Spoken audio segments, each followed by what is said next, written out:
Hello दोस्तों, कैसे हो आप सब। आप सभी को Radhe Radhe. Welcome to my YouTube channel Swati Mishra blog.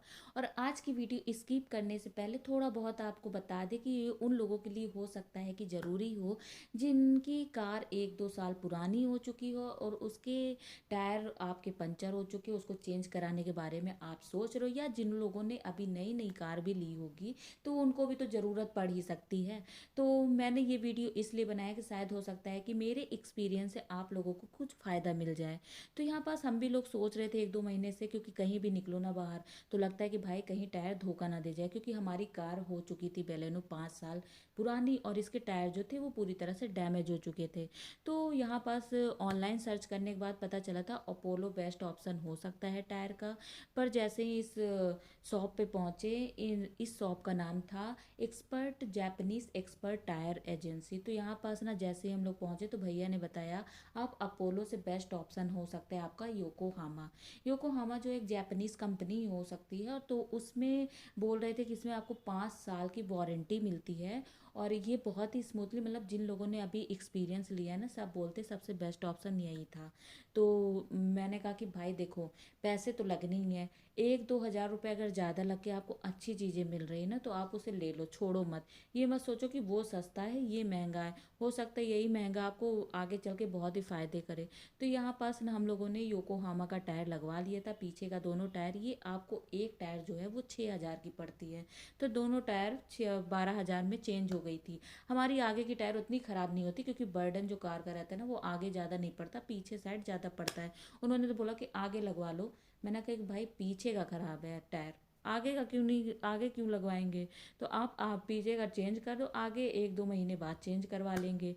और अगर ये बेस्ट एक्सपीरियंस रहा तो यही टायर को आगे भी लगवा लेंगे। तो फिर बाद में यहाँ पास भैया ने बहुत अच्छी फैसिलिटी दी थी, मतलब अच्छे से पूरा चीज़ उन्होंने चेंज वेंज किया था। और यहाँ मशीन से नट उसका लगा रहे थे, तो मेरे हस्बैंड को बहुत ही डाउट हुआ। बोले कि भाई एक बार हाथ से भी कस दो, हो सकता है कि मशीन से उतना परफेक्ट ना हो, कम से कम हाथ से एक टेस्ट तो ले लो कि सही है कि नहीं।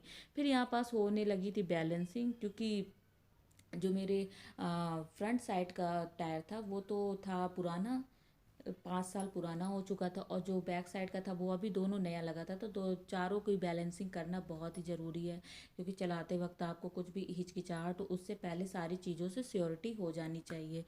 तो यहाँ पास स्टेप बाय स्टेप मैंने सारे वीडियो बना लिए थे। मैंने कहा कि हो सकता है कि शायद कुछ काम आ जाए किसी के, मेरे तो आई, क्योंकि फ़र्स्ट टाइम मैंने भी एक्सपीरियंस लिया था, कोई मुझे इतना ज़्यादा नहीं हो रखा था, क्योंकि फ़र्स्ट टाइम ही मेरे कार की टायर चेंज हो रही थी। तो यहाँ पास सारा चीज़ ना, चारों का बैलेंसिंग देखने में लग रहा था कि हाँ, मतलब बहुत ही अच्छी फैसिलिटी सभी जगह मिलती होगी, पर आपको सिर्फ मेन मकसद था मेरा टायर का बताने का।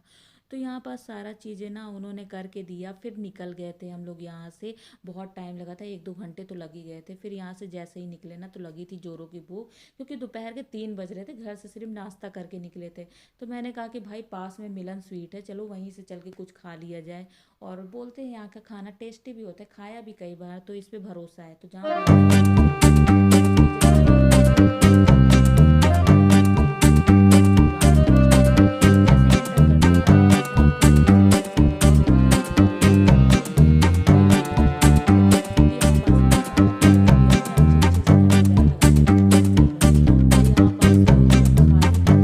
क्योंकि सैटरडे का टाइम था तो इतना ज़्यादा फुल नहीं था। और संडे होता तो पूरा आपको ऑर्डर आने में टाइम लगता। पर यहाँ ऑर्डर ना हमको ईजिली थोड़े से टाइम में मिल गया था, तो यहाँ तो टाइम की बचत हो ही गई थी। हम लोगों ने मंगाया था छोला भटूरा, जो कि अपना बेस्ट ऑप्शन रहता है। उसके साथ ही मैंने ट्राई किया था वड़ा, और उसके साथ ही सांभर। फिर यहाँ पास जैसे ही निकले ना तो एक फूल की शॉप निकली, और रंग बिरंगे फूल देखे ना मेरे को अंदर से एक्साइटेड, मतलब निब्बी निब्बा वाला आने लगा कि भाई रोज़ डे आने वाला है, मेरे को भी एक रोज़ तो बनता ही है। तो यहाँ मेरे हस्बैंड लेने लगे थे रोज़, मैंने कहा कि चलो कुछ देते अपना पोज। तो यहाँ पास रंग बिरंगे येलो ओलो को, और भाई बुके बुके देख के लग रहा था फ़ोटो क्लिक करवा ले। फिर उसके बाद मैंने उसको उठा भी लिया था। मैंने कहा जब तक ये अपना सारा दे रहे हैं उसको पैसे वैसे, क्यों ना मैंने 1-2 फ़ोटो ऐसे ले लेते हैं। तो यहाँ हमारा आज का सफ़र ख़त्म हो गया था। चलिए मिलते हैं आपको नेक्स्ट वीडियो में, तब तक के लिए बाय बाय। 미안 네 앞에만 서면 난 너만 보면 이게 아닌데